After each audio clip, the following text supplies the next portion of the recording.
দর্শক সালাম শুভেচ্ছা রইল। আপনার সাথে আমি আতিক রহমান পূর্ণিয়া সমসাময়িক বিষয় নিয়ে আজকে আমাদের আলোচনায় আপনারা দেখতে পাচ্ছেন আমাদের সাথে যোগ দিয়েছেন আমাদের দেশের আলোচিত রাজনৈতিক নেতৃবৃন্দ এবং সমসাময়িক সময়ে তারা প্রত্যেকেই তাদের নিজ নিজ জায়গা থেকে আলোচনায় অংশ নিচ্ছেন। রাজনীতির বিভিন্ন দিকেই গুরুত্বপূর্ণ। আমি প্রথমে আহ দেখতে পাচ্ছি যে মেজর আখতারুজ্জামান রঞ্জন, আপনারা চেনেন সবাই। রঞ্জন, আপনাকে সালাম জানাচ্ছি। আছেন মজিবুর রহমান মঞ্জু ভাই, এবি পার্টির চেয়ারম্যান,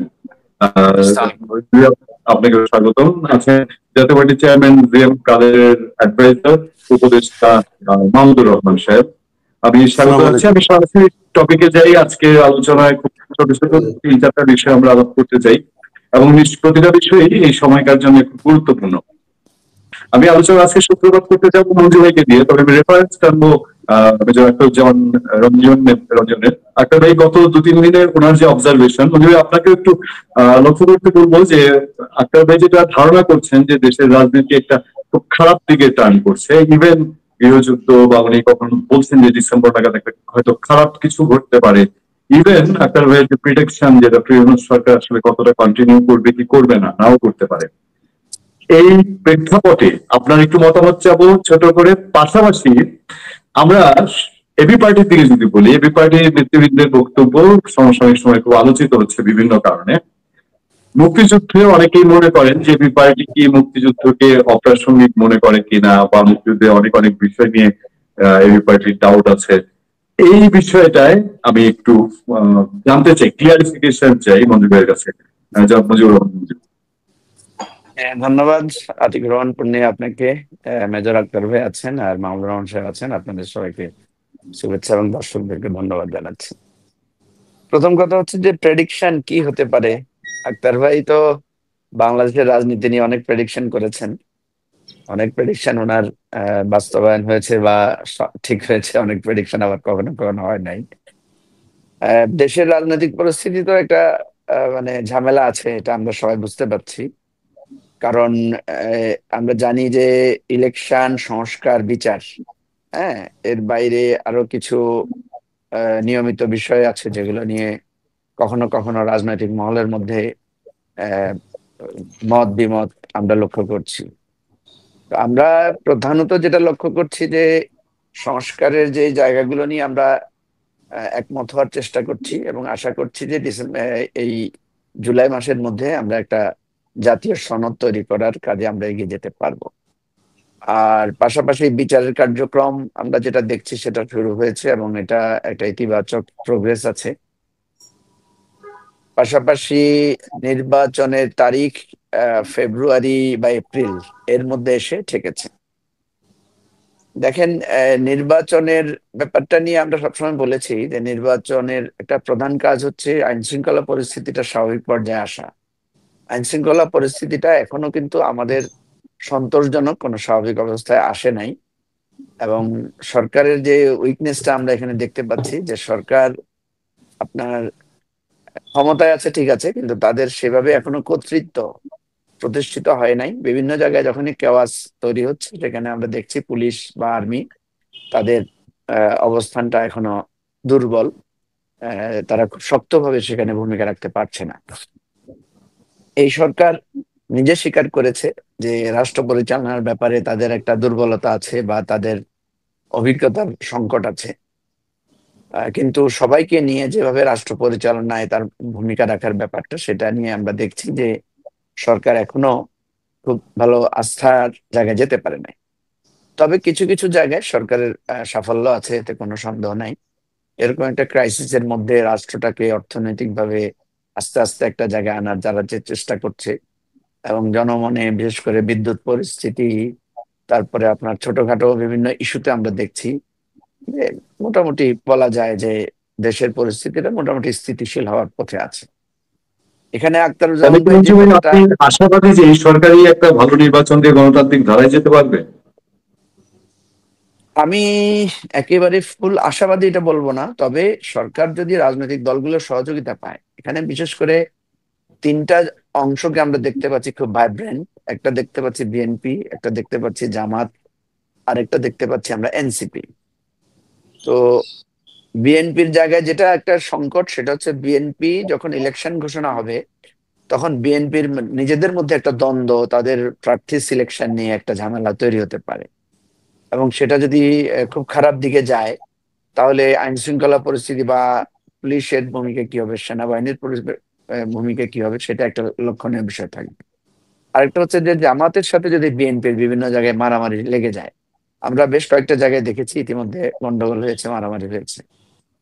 এনসিপির সাথে এখনো কোথাও সেভাবে লাগে নাই, কিন্তু সেটাও যদি লাগে, সেখানে পুলিশের ভূমিকাটা কি হবে সেটা একটা গুরুত্বপূর্ণ।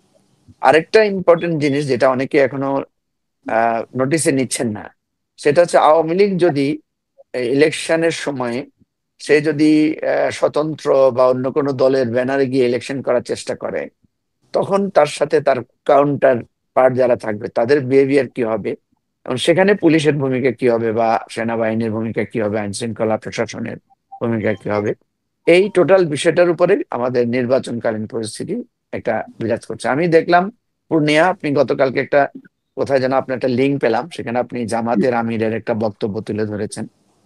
জামাতের আমির বলছেন যে এই যদি পরিস্থিতি হয় তাহলে ইলেকশন কিভাবে হবে। এটা একটা ভ্যালিড ইস্যু আমি মনে করি। এরপরে আপনি যে কথাটা এবি পার্টিকে উল্লেখ করে বলেছেন যে মুক্তিযুদ্ধকে এবি পার্টি অপ্রাসঙ্গিক মনে করে কিনা, বা মুক্তিযুদ্ধ সম্পর্কে এবি পার্টির অবস্থানটা কি। দেখেন, আমরা খুব স্পষ্ট করে বলেছি 24-এর অভ্যুত্থান। জি শিওর, আমরা শুনতে পাচ্ছি। 24-এর আন্দোলনের ভিত্তিটাই হচ্ছে কিন্তু মুক্তিযুদ্ধের অঙ্গীকার। আপনি দেখবেন সেখানে রিপিটেডলি সবাই সাম্য, মানবিক মর্যাদা এবং সামাজিক সুবিচারের অঙ্গীকারটা পুনর্ব্যক্ত করেছে। এবং 24-এ যখন রাজপথে মানুষ নেমেছে, তাদের মাথায় কিন্তু জাতীয় পতাকা মানে মোড়ানো ছিল, এবং তারা প্রত্যেকবারই সেখানে কিন্তু মুক্তিযুদ্ধের যে অঙ্গীকারটা ছিল, সাম্যের কথাটা এনেছে, বৈষম্যের বিষয়টা এনেছে। এবং আপনি তো দেখেছেন, লাখো শহীদের রক্তে কেনা দেশটা কারো বাপের না। এই যে লাখো শহীদের রক্তের স্লোগানটা কোত্থেকে আসে, এটা তো মুক্তিযুদ্ধ থেকে আসে। তো 71-এই তো আমাদের লাখো শহীদের রক্তের প্রসঙ্গটা আছে। সুতরাং এই জায়গায় আমি মনে করি কেউ যদি মনে করেন মুক্তিযুদ্ধকে হেয় করার চেষ্টা করেন, এটা একটা ভুল পদক্ষেপ। বরং মুক্তিযুদ্ধই আমাদেরকে শিখিয়েছে যে অন্যায়ের কাছে মাথা নত না করা, যে কোনো শক্তির সামনে বুক পেতে দাঁড়িয়ে যাওয়া, বিদ্রোহ করার যে প্রেরণা, সেটা তো আমরা মুক্তিযুদ্ধ থেকে পেয়েছি। সুতরাং মুক্তিযুদ্ধ বরং মঞ্জু, আমি একটু ইন্টারফেয়ার করে আমি আবার আসবো আপনার কাছে। আমি একটু এই প্রসঙ্গে প্রথমে তবে আপনি দেখেছেন মঞ্জু ভাইয়ের যে উনি আশা এবং নিরাশা দুটো দিকই বলছিলেন, কিন্তু আপনার কাছ থেকে আমরা যেটা শুনি বা আপনি এর মধ্যে বিভিন্ন সংবাদ মাধ্যমে বলেছেন যে আপনি খুব বেশি অশনির সংকেত দেখছেন। তাহলে মঞ্জু ভাইয়ের কথায় যদি আপনি একমত থাকেন সেটাও একটা বিষয়, আর যদি মনে করেন যে শঙ্কার জায়গাগুলো কি, মঞ্জু ভাইরা কি এটা দেখছেন না বা এরকম কোনো কিছু আপনি মনে করেন কিনা আমাদের দর্শকদের জন্য। মেজর আক্তার জমরন। ধন্যবাদ পূর্ণিয়া ভাই, আপনার মাধ্যমে আপনার অগণ দর্শক শ্রোতাদেরকে জানাই আমার রক্তিম শুভেচ্ছা। আসসালামু আলাইকুম সবাইকে। আসলে মঞ্জু ভাইকে আজকে ধন্যবাদ দিতেই হয়। মঞ্জু ভাইয়ের আজকের অবস্থানটাকে আমি প্রশংসা করি। উনি যে স্পষ্টভাবে ওনার অবস্থানটা পরিষ্কার করেছেন যে মুক্তিযুদ্ধের সঙ্গে ওনার কোনো সংঘাত নাই, কোনো দ্বিমত নাই। মুক্তিযুদ্ধের পতাকাটাই উনি আরো সামনে আরো বেগবান করার চেষ্টা করতেছেন। তার মানে মুক্তিযুদ্ধকে উনি ধারণ করেন, এবং ধারণটা করে মুক্তিযুদ্ধের যে অপূর্ণতা রয়ে গেছে, এটা আমিও বলি, সবাই বলে, আমরা সবাই বলি, আমরা যতটুকু আশা করেছিলাম মুক্তিযুদ্ধে অর্জন করব, সবটুকু অর্জন করতে পারি নাই। এটা সময়ে আগায় যাবে। আজকে যখন মঞ্জু ভাইয়ের মতো এই জেনারেশন, ওনার সঙ্গে আমার জেনারেশনের পার্থক্য প্রায় 30 বছরের, ওনার জেনারেশন যদি সেই দায়িত্বটা নেয়, আমি কিন্তু খুব তৃপ্তি বোধ করবো, খুব আনন্দিত বোধ করবো যে না, আমরা পথ হারাই নাই। মুক্তিযুদ্ধকে ভয় পাওয়ার কিছু নাই, মুক্তিযুদ্ধ পথ হারায় নাই। কারণ আজকে আমি মুজিবুর রহমান মঞ্জু সাহেব, এবি পার্টির চেয়ারম্যান সাহেবের যে কথাটা শুনলাম, যে লাখো রক্তের বিনিময়ে স্বাধীনতা অর্জিত হয়েছে, সেটাকে উনি সমুন্নত রাখতে চান। তাই নয় কি মঞ্জু ভাই? আমি যদি বুঝে থাকি আপনার কথাটাকে। জি জি, এই স্লোগানটাই তো প্রমিনেন্ট হয়েছে এবারকার আন্দোলনে, আপনি দেখবেন তো। সুতরাং এবং সেটাকে আপনি সামনে এগিয়ে নিয়ে যেতে চান। আমি তো মনে করি মঞ্জু ভাইয়ের হাতে বাংলাদেশ আগামী দিনে নিরাপদ। উনি তো আমার পরবর্তী প্রজন্ম, আমি তো ওনার সফলতা কামনা করি। উনি তো আমার প্রতিযোগী নন, আমার প্রতিদ্বন্দ্বী নন। আমার প্রতিদ্বন্দ্বী আওয়ামী লীগ, আমার প্রতিদ্বন্দ্বী কমিউনিস্ট পার্টি, আমার প্রতিদ্বন্দ্বী জামাত। কিন্তু ওনারা আমার অনুজ, ওনারা আমাদের আগামী দিনের নাগরিক। যখন আমি থাকবো না, তখন মুজিবুর রহমান মঞ্জু সাহেব দেশের প্রধানমন্ত্রী থাকবেন। সেখানে তো আমি ওনাকে বাধা দেওয়ার কেউ না, আমি ওনার যতটুকু পারি সাহায্য করব, সহযোগিতা করব, ওনাকে আমি পথ দেখিয়ে যাব, এটি আমি মনে করি আমার দায়িত্ব। ওনার সঙ্গে আমি যতবার কথা হয়েছে, হয়তো 1 বছরের কথা হয় না, এর কথা বলেছে, আমি সবসময় ওনাকে বলার চেষ্টা করেছি আপনারা এগিয়ে যান, সামনের দিনটা আপনাদের, তাই নয় কি মঞ্জু ভাই? আমি পরিষ্কার, সামনের দিনটা আপনাদের, সামনের দিনটা আমাদের না। আমার সামনে কোনো দিন নাই, কিন্তু মঞ্জু ভাইয়ের সামনে দিন আছে। আমি আজকে অত্যন্ত আনন্দিত, অনুপ্রাণিত। আর আপনি যে কথাটা বললেন যে নির্বাচন বা কোন দিকে যাচ্ছে, যে ভাষায় বলেন, বিষয়টা তো পরিষ্কার।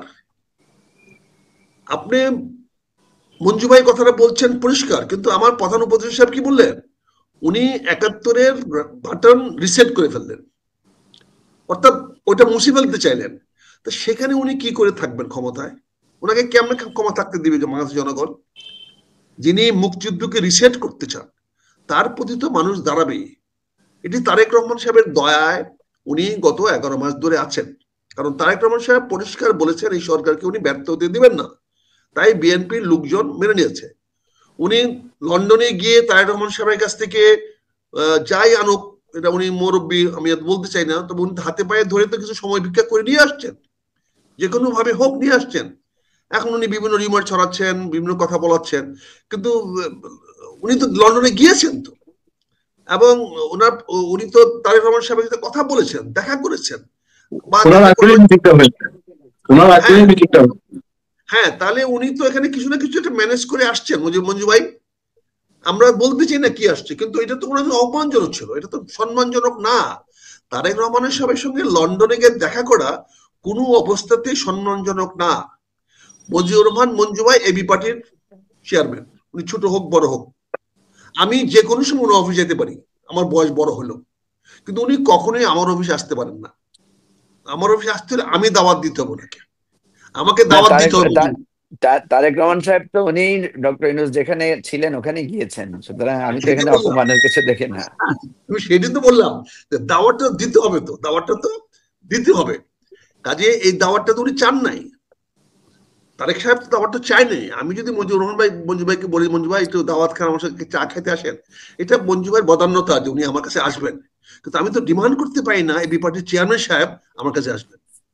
মঞ্জু ভাই আমি একটু ইন্টারভেনশন করি, মানে আপনি তাহলে ধরেন তারেক রহমানের দয়া উনি আছেন, তারেক রহমান কি দয়া তুলে নিবেন এখন? আপনার কথা যদি ধরি, নাম্বার 1। নাম্বার 2 হচ্ছে যে তাহলে ভীষণ আশঙ্কার কি আছে? আমি তো ভীষণ আশঙ্কাটা তাহলে ধরতে পারছি না, যে বড় রকম আশঙ্কা কি?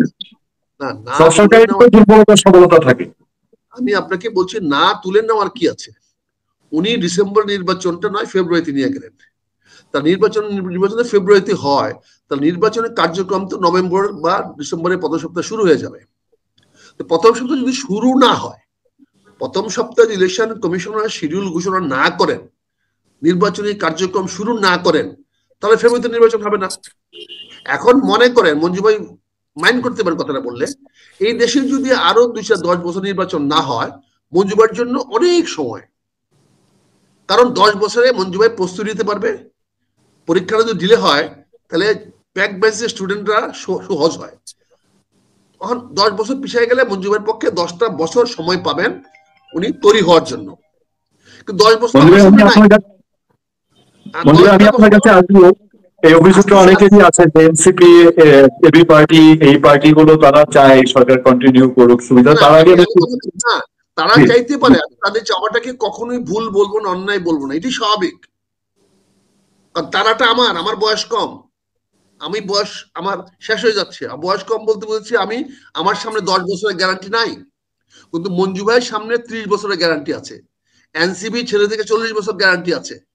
ক্ষমতার পরে গেলাম, বেশি দিন থাকলাম, তাড়াতাড়ি গেলাম, কম দিন থাকলাম, কথা তো ঘুরে ফিরে একই হবে। কাজে মঞ্জু ভাই যদি আজকে নির্বাচন না হয়, মঞ্জু ভাই কোনো লস হবে না, বরঞ্চ ওনার প্রস্তুতিটা আর ভালোভাবে নিতে পারবেন। কিন্তু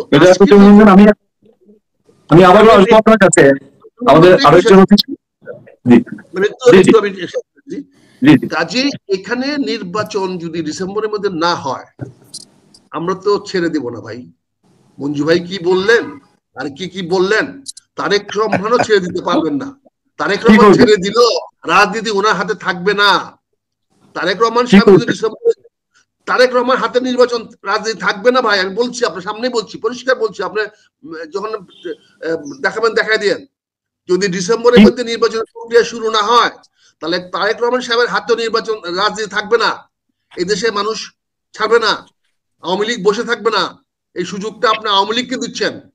এই নির্বাচন ডিসেম্বরে না করতে গিয়ে বা ফেব্রুয়ারিতে না করতে পারলে এর পূর্ণ সুযোগ খালি মঞ্জু ভাই নিবে না, এর পূর্ণ সুযোগ আওয়ামী লীগ নিবে। আওয়ামী লীগ বসে থাকবে না। তারা 11 মাস তাদের কিছু 11 মাস আপনি তাদের কিছুই করতে পারেন নাই মঞ্জু ভাই, তাদের কিছুই করতে পারেন নাই আপনি 11 মাসে। শেখ হাসিনা ক্ষমতাটা ছেড়ে চলে গেছেন, দয়া করে গেছেন। উনি যদি আজকে না যেতেন হয়তো গোলাগুলি খায় মরতেন। সেই মরাতে যে কে ক্ষমতায় আসতো এটা বলা যায় না, কিন্তু উনি ক্ষমতা ছেড়ে চলে গেছেন। কিন্তু এখন যদি ভাবেন উনি আসবে না, উনি তো ক্ষমতা ছেড়ে চলে গেছেন, আপনারা 11 মাস কি করলেন?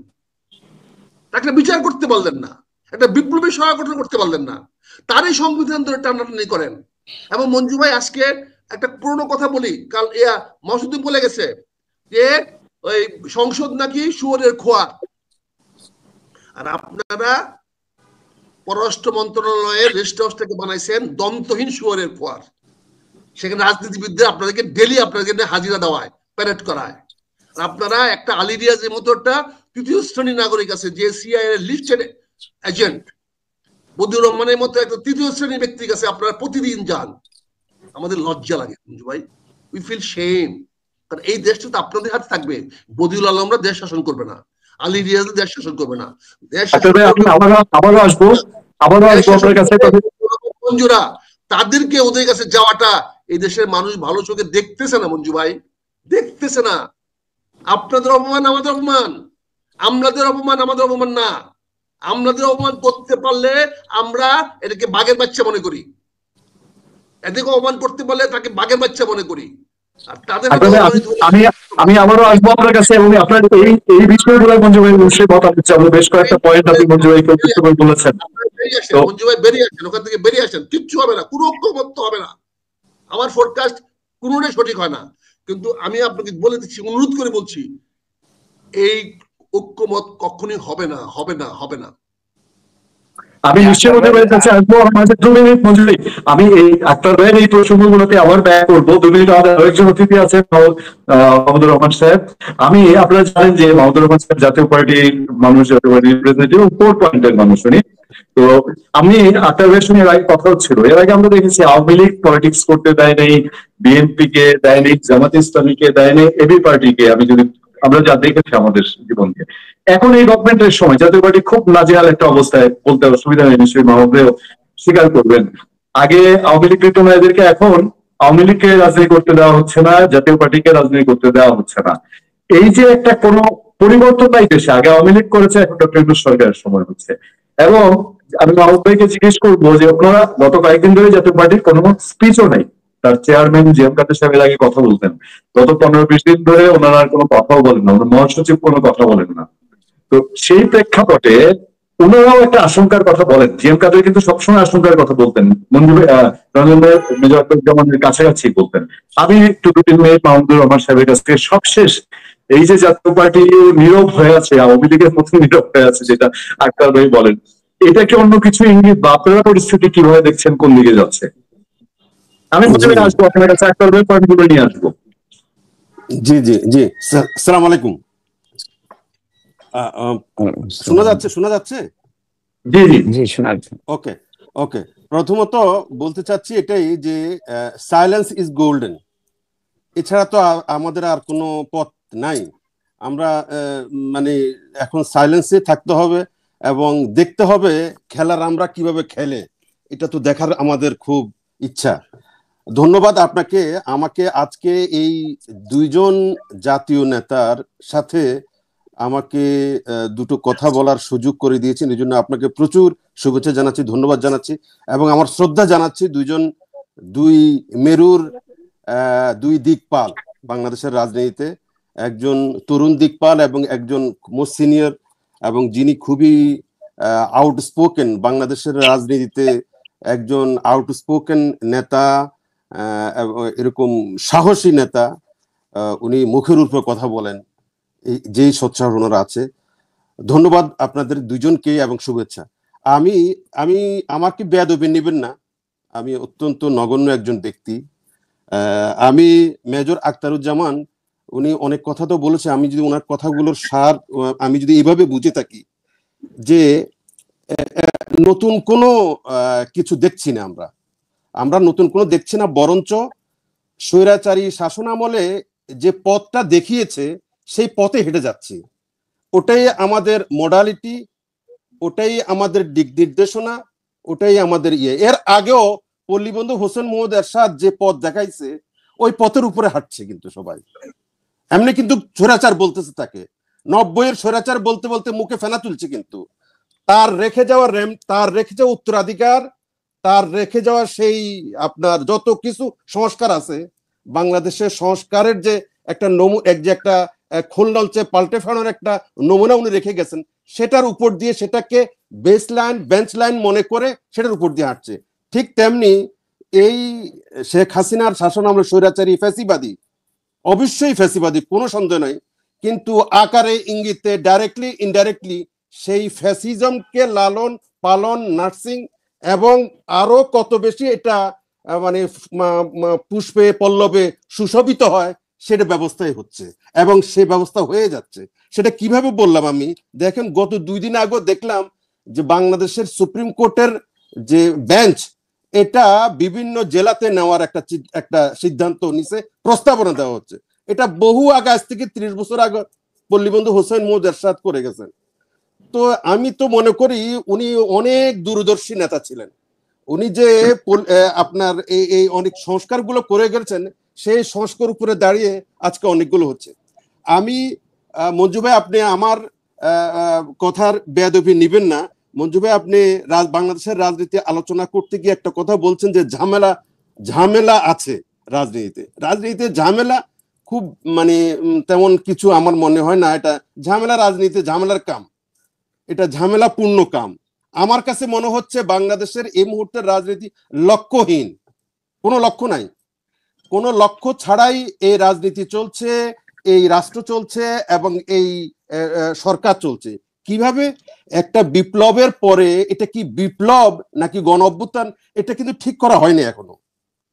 এটা কি 90-এর স্বৈরাচার বিরোধী আন্দোলনের মতো কি একটা গণ অভ্যুত্থান নাকি এটা একটা বিপ্লব, এটা যদি ঠিক না করা হবে তাহলে আপনারা কিসের উপরে ঐক্যমত হবেন, কিসের এই সংস্কার?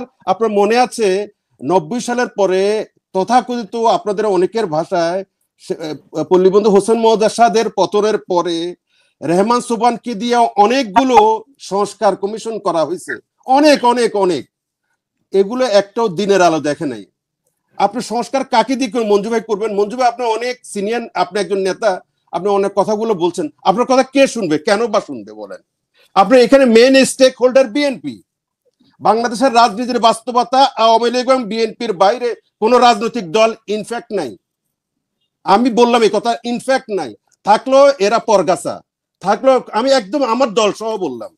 আপনি আওয়ামী লীগ এবং বিএনপি, এরপরে আপনি যদি ক্রোনোলজিক্যালি বলেন আওয়ামী লীগ এবং আপনি যদি মার্ক দেন, তাহলে আপনি বিএনপি, এরপরে হয় জামাতকে দিবেন নতুবা জাতীয় পার্টিকে দিবেন, এই যা, আর কিছু না। হয় জাতীয় পার্টি আগে আসবে নতুবা জামাত পিছিয়ে যাবে, নতুবা জামাত আগে আসবে জাতীয় পার্টি পিছিয়ে যাবে, এই যা 3 নম্বরে 4 নম্বরে, তারপরে চরমনার পীর।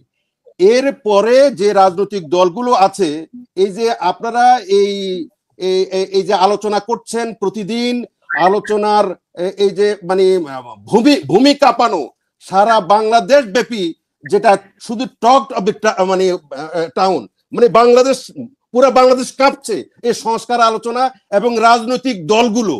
বলা হচ্ছে রাজনৈতিক দলগুলো, কোন রাজনৈতিক দলগুলো? আমি আপনার সাথে বিনয়ের সাথে বলতে চাই, মঞ্জু ভাই, আপনি একটা মহান উদ্দেশ্য নিয়ে আপনি বের হয়েছেন ইয়ে থেকে। আপনাকে জানে এদেশের মানুষ যে জামাতের থেকে একটা বিপ্লবী ধারা বেরিয়ে এসছে, যারা স্বাধীনতা এবং যারা স্বাধীনতাকে ওন করে এবং যারা মনে করে যে স্বাধীনতার সময় আমাদের ভুল হয়েছে, আমরা জাতির কাছে ক্ষমা চাওয়া উচিত। আমি জানি না আমি ভুল বলছি কিনা, আমাকে শুধরে দিবেন আপনি। এরকম একটা বক্তব্য নিয়ে আপনি আপনাদের ব্যারিস্টার রাজ্জাক সহ উনি সম্ভবত ব্রেন চাইল্ড, আপনি এরকম একটা বক্তব্য নিয়ে আপনি বেরিয়েছেন জামাত থেকে, কিন্তু এখনো মানুষ এই জামাত যদি মনে করে থাকে তাহলে জামাতকে একটা শক্তি এখনো মনে করে। আপনি এটা হয়তো আরো 20 বছর পরে আপনি একটা শক্তির পর্যায়ে যাবেন, কোন সন্দেহে হয়তো হবে, যেটা মেজর আখতার যেমন আশা করতেছিলেন। আমি আশা করি আপনার মতো এরকম তেজি মেধাবী রাজনৈতিক নেতা বাংলাদেশে থাকা উচিত, অনেক থাকা উচিত। আমি নিজে ব্যক্তিগতভাবে একটুখানি একটু ইন্টারফেয়ার করবো। আমি যেটা বুঝতে পারছি যে আপনিও অনেকটা যেমন রঞ্জন যেটা বললেন যে সংস্কার নিয়ে একটা তিনি আশঙ্কা যে সংস্কার হবে না, ঐকমত্য হবে না, এরকম একটা পর্যায়ে। মঞ্জুর ভাই একটু আপনার কাছে আমি আছি, আবার আসবো আপনার কাছে। মেজর আক্তার যেমন রঞ্জন অনেকগুলো কথা বলেছেন, তার মধ্যে আপনি বেশ কয়েকবার হেসেছেন কিছু বিষয়, নিশ্চয়ই আপনার দ্বিমত আছে। উনি প্রথমে বলেছেন যে তারেক রহমানের দয়ায় এই সরকার টিকে আছে এবং সামনে একটা কিছু ঘটবে, আওয়ামী লীগ ফিরে আসবে যদি ডিসেম্বরে নির্বাচন না হয়, এবং আপনাদের সম্পর্কেও আপনাদের পার্টির কিছু দিক উনি তুলে ধরেছেন একটু সমালোচনার চোখে, বলবো যে আপনারা ক্ষমতায় থাকুক এই সরকার, এটা আপনাদের জন্য সুবিধাজনক। তো সকলে আপনি শুনেছেন, আমি একটু আপনার কাছ থেকে এই পয়েন্টগুলো চাচ্ছি। এরপরে আমরা আমাদের যে সাবজেক্টটা আমরা মব বাংলাদেশে আলোচিত সেটা দিয়ে এগিয়ে যাব। একটুখানি মেজর আখতারুজ্জামান রঞ্জনের বক্তব্যগুলো আপনার কাছে একটু জবাব চাচ্ছি যে আপনারা কিভাবে দেখছেন, এবং এই সরকারকে কিন্তু তিনি বলেছেন যে এই সরকার এভাবে চলতে পারে না। আমি আরেকটু যোগ করি, আপনি মুক্তিযুদ্ধের পক্ষ নিয়ে কথা বলেছেন, বাট মাহফুজ আলম তিনি বলেছেন যে 24 হচ্ছে একটা মেটিকুলাস ডিজাইন, উনি কিন্তু স্বীকার করেছেন নিশ্চয় অনেকদিন পরে। এবং একই সঙ্গে উনি 71 কেও কিন্তু মেটিকুলাস ডিজাইন বলেছেন, 69 কে মেটিকুলাস ডিজাইন বলেছেন। তাহলে মানুষের মধ্যে কিন্তু এই গত এক সপ্তাহ ধরে খুব উঠছে, তাহলে কি জুলাই প্রতারণা ছিল? এই তিনটা বিষয় মেজর আক্তারের বক্তব্য এবং এই মেটিকুলাস ডিজাইন, দেন এগুলো নিয়ে আমরা আবার একটু রঞ্জন দেব মাহমুদুর রহমান সাহেবের বক্তব্য দিয়ে শেষ করবো আজকে। জি মুজিবুর রহমান। মিউট করার, হ্যাঁ। প্রথম কথা হচ্ছে যে আমি সকলের স্বাধীনতা এবং সকলের বক্তব্যকে সম্মান জানাই, কারণ সকলেই নানা দৃষ্টিকোণ থেকে ওনাদের বক্তব্যটা ওনারা রেখেছেন। দেখেন, প্রথম কথা হচ্ছে যে জুলাইতে যে ঘটনাটা ঘটেছে এটা পৃথিবীতে আমি মনে করি একদম ব্যতিক্রমী ঘটনা। পৃথিবীতে অনেক আন্দোলন হয়েছে, অনেক বিপ্লব হয়েছে, কিন্তু এটার সাথে আপনি অন্য কোনো কিছুকে তুলনা করতে পারবেন না, এই কারণে যে এটা কোনো রাজনৈতিক দলের নেতৃত্বে হয় নাই। সাধারণত বিপ্লব একটা দলের নেতৃত্বে হয়, সাধারণত গণ অভ্যুত্থানে অনেকগুলো রাজনৈতিক দল একসাথে নেতৃত্ব দেয়। কিন্তু এখানে আমরা দেখেছি যে ছাত্ররাই নেতৃত্ব দিয়েছে, রাজনৈতিক দলগুলো কেউ প্রকাশ্যে কেউ অপ্রকাশ্যে তাদের সাথে এসে কোনো না কোনো পর্যায়ে এসে যুক্ত হয়েছে। ফলে এখানে যে রেটরিকটা দাঁড়াচ্ছে সেটা হচ্ছে এইটা একটা নতুন যাত্রা বাংলাদেশের জন্য, যেটা আমরা বলছি যে এটা একটা নবযাত্রা। কেন নবযাত্রা? দেখেন, অতীতেও সরকারের পতন হয়েছে, যেটা মাহমুদ ভাই এখানে বললেন যে এরশাদের পতন হয়েছে, বা এর আগে 69-এর গণ অভ্যুত্থানের কথা রঞ্জন ভাইয়ের আরো বেশি খেয়াল থাকার কথা। তো এখন এই গণ অভ্যুত্থানের পর বা 15ই আগস্টের পরেও আমরা যদি দেখি, বা 1971 সালের স্বাধীনতা যুদ্ধের পরও আমরা যদি দেখি, আমরা দেখবো 71 সালে স্বাধীনতা যুদ্ধের পরও বাংলাদেশের ডিসিরা, এসপিরা, যা মহকুমার যারা এসডিও ছিলেন, তারা কিন্তু রাস্তায় মানে তাদের স্ব পদে ছিলেন।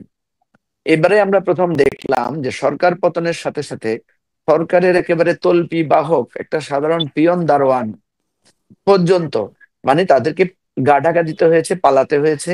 ইভেন আওয়ামী লীগের একটা ইউনিয়ন অফিস অক্ষত থাকে নাই, মানুষের জনরোষের শিকার হয়েছে।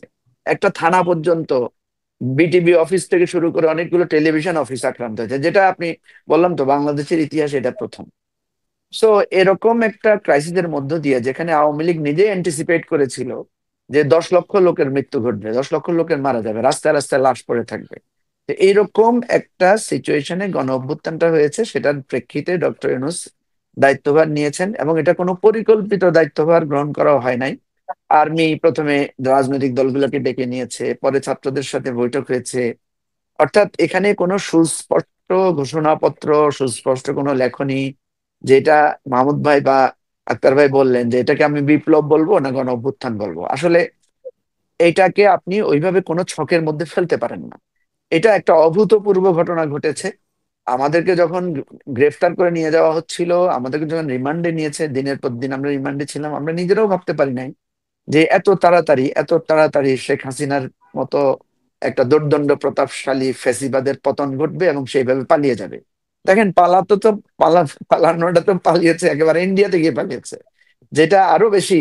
আমরা আমরা আমরা যেটা যুগ যুগ ধরে বলে এসেছি যে হাসিনা এখানে আসলে ইন্ডিয়ার একজন প্রতিনিধি, সেটা উনি নিজেই প্রমাণ করলেন, বা ইন্ডিয়ান এজেন্সিরাও সেটা প্রমাণ করলেন। এখন কথা হচ্ছে, যেই কথাটা আক্তার ভাই বললেন যে ইলেকশন না হলে আমরা যারা নতুন রাজনৈতিক দল বা যা আমাদের বা মাহমুদ ভাই তো একটু আমাদেরকে আরো পেছনের দিকে ঠেলে দিলেন যে আমরা আসলে আসলে যেটা হচ্ছে যারা আজকে শক্তিশালী দল আপনি যাদেরকে দেখছেন, বিএনপি, জাতীয় পার্টি এবং আওয়ামী লীগ, যেটাকে ঘুরে ফিরে আমরা দেখলাম ক্ষমতায় আসছে, তার মধ্যে বিএনপি এবং জাতীয় পার্টি ক্ষমতায় এসেই দল তৈরি করেছে।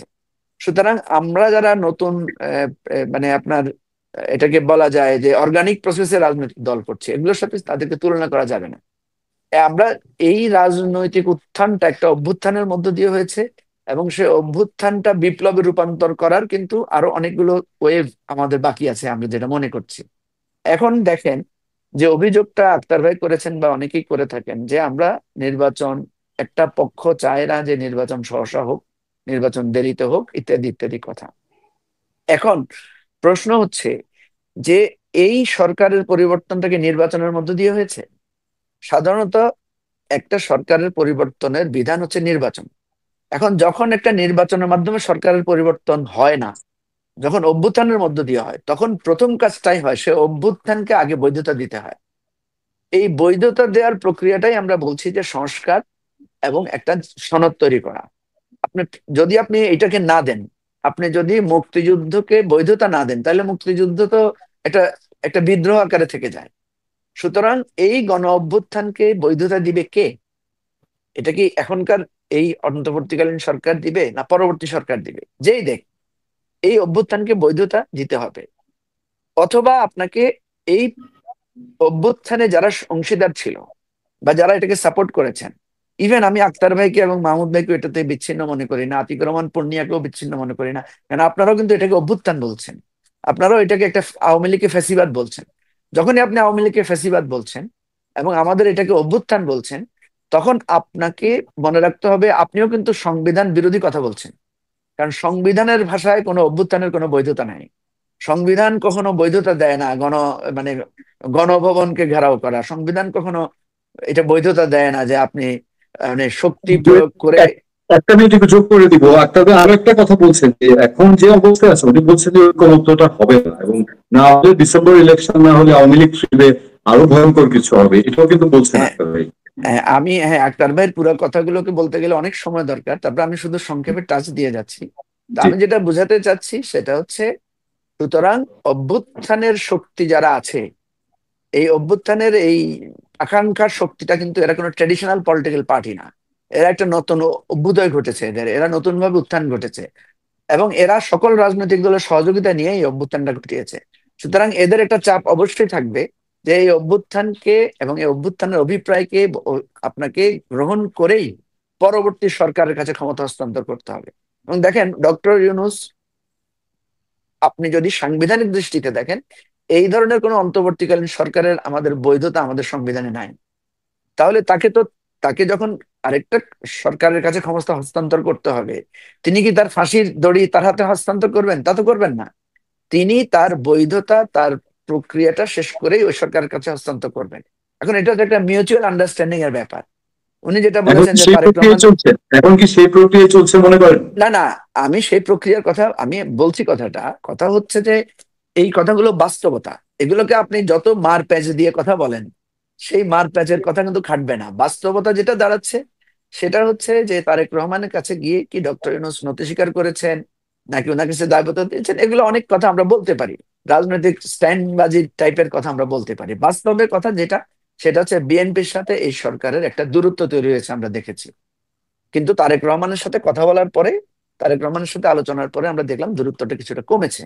কিন্তু এই রকম একটা গণ অভ্যুত্থানের পরে, এরকম একটা মহাপ্রলয়ের পরে, এটাকে একটা শান্তিপূর্ণ জায়গায় এনে আবার একটা নির্বাচিত সরকারের কাছে ক্ষমতা হস্তান্তর এবং নির্বাচন করা, এটা আপনি ওই 3 মাস 2 মাসের বা হঠাৎ করে আমরা করে ফেললাম তা না। এটা আক্তার ভাইকে বসাই দিলে আক্তার ভাই পারবে, বিষয়টা তা না।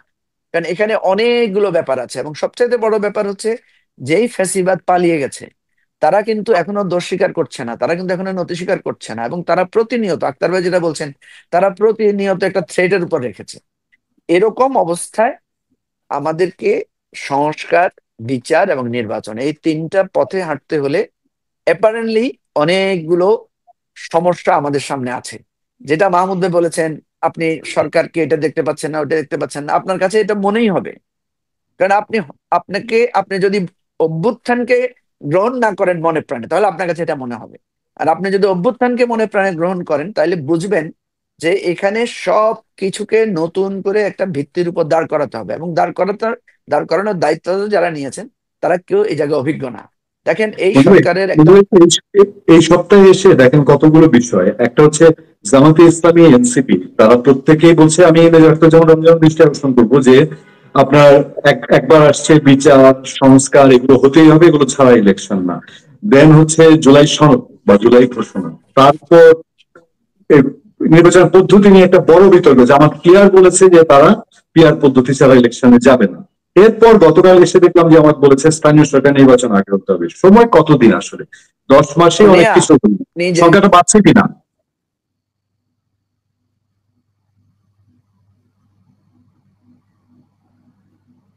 বেশি কথা বলার অডিও। বেশি কথা বলার জি সুযোগ নাই। আমি আপনাকে জি জি প্লিজ। ওই যে কল আসলে যেটা হয়, অডিও অডিও ডিস্টার্ব আচ্ছা হয়, একটা কল আসলে জি, সমস্যা আচ্ছা হয়। ঠিক আছে। জি কথা হচ্ছে কথা হচ্ছে এখানে অনেকগুলো সমস্যা পার করে আমাদেরকে নির্বাচনের জায়গায় পৌঁছাতে হবে, এবং নির্বাচনের যেই থ্রেডটা আছে সেটা হচ্ছে আইন শৃঙ্খলা পরিস্থিতি। আমি অন্য কোনো থ্রেড দেখি না নির্বাচনের জায়গায়।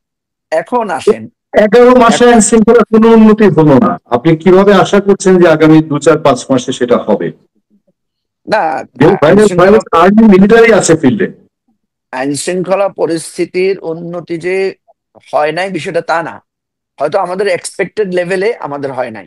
আইন শৃঙ্খলা পরিস্থিতির আপনি তো জানেন যে পুলিশ ছিল না 2 সপ্তাহ, পুলিশকে আর্মি গিয়ে পাহারা দিতে হয়েছে থানায়। আপনারা এই জিনিসগুলো বিবেচনায় নেবেন না।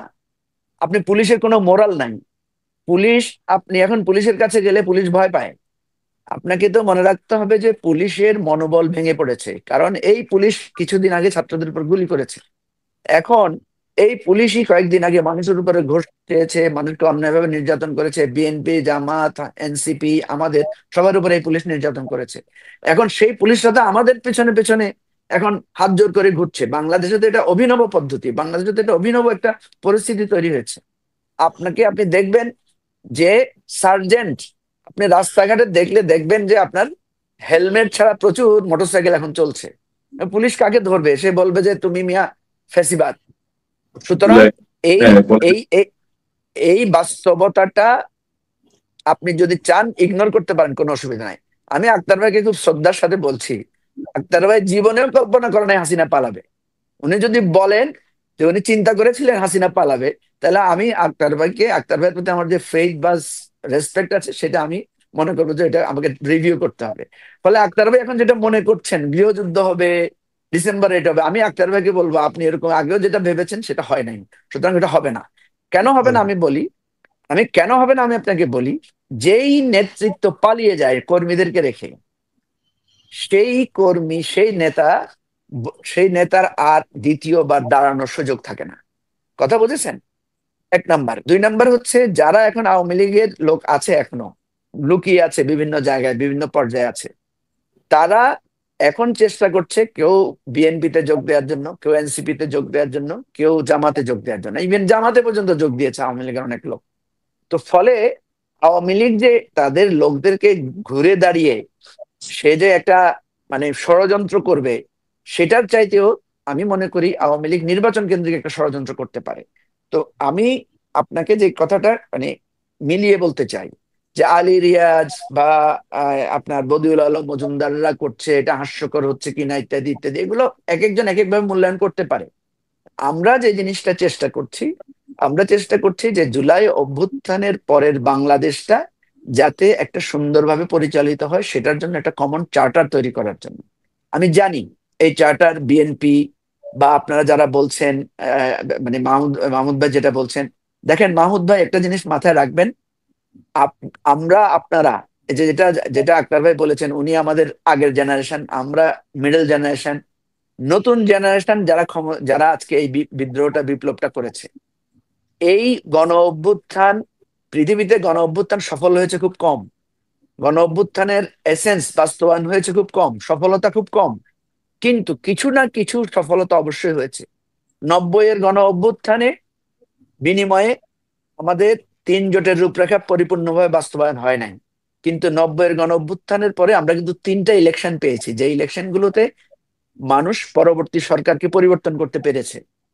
3টা ইলেকশন আমরা করতে পেরেছি বাংলাদেশে। সুতরাং 24-এর গণ অভ্যুত্থান, 24-এর গণ জি জি জি জি আপনি শেষ করেন। জি 24-এর গণ অভ্যুত্থানের যেই চাপ বা যেই প্রেশন, আমি যেটা মনে করি যে ইমপ্রেশন, সেটাতে অন্তত আগামী 15 বছরে নতুন করে কোনো ফ্যাসিবাদ মাথাচাড়া দিয়ে ওঠার চেষ্টা করবে না, নাম্বার 1। নাম্বার 2 হচ্ছে নেক্সট টাইমে আপনি দেখবেন পুলিশ যেভাবে গুলি করেছে, গুম করেছে, খুন করেছে, এইটা অন্তত 10 বছর এটা ফিরে আসবে না আমাদের মাঝে। 3 নাম্বার হচ্ছে এই যে আপনি নতুন, আপনি যেটা সবসময় মনে করেছেন বিএনপি, আওয়ামী লীগ, জামাত এই চক্রের মধ্যে রাজনীতি ঘুরবে, এই রাজনীতি ঘুরবে না, নতুন রাজনীতির উত্থান ঘটবে। এবং সেটা হঠাৎ মানে একদিনে ঘটবে না, এটা একটা রূপান্তরের মধ্যে দিয়ে ঘটবে। যেটা আমরা দেখেছি যে শেখ হাসিনার পতন কার হাত দিয়ে হবে আমরা কিন্তু কল্পনাও করতে পারি নাই। আজকে যাদেরকে আমরা আমাদের জুলাই অভ্যুত্থানের হিরো বলছি, এদের আপনি নামও শুনেন নাই। আমি জানি আক্তার ভাই বলেন, পূর্ণিয়া ভাই বলেন, জানেন পূর্ণিয়া ভাই একটু শুনতে পারেন, কারণ আমরা যেহেতু যখন তারা কোটা সংস্কার আন্দোলন করছিল আমরা তখন তাদেরকে কিছুটা হলেও সাংবাদিকতার কারণে চিনতেন আপনারা। সুতরাং আগে হয় নাই বলে পরে হবে না, ভবিষ্যতে হবে না, এটা আমি বিশ্বাস করি না। আপনারা যাদেরকে পরগাছা মনে করছেন, পরগাছাদের হাতেই কিন্তু সরকারের পতন হয়েছে। এবং আপনাকে মনে রাখতে হবে যে আজকে যারা পাওয়ারফুল পার্টি এরা একসময় নতুন ছিল, সুতরাং নতুনরা বড় হবে, এটাই ইতিহাসের নিয়ম। আপনার আওয়ামী লীগের আক্তার ভাই আশাও করেছেন যে আপনারা সামনে আপনি সামনে প্রধানমন্ত্রী হবেন, সেটাও আশা করছেন।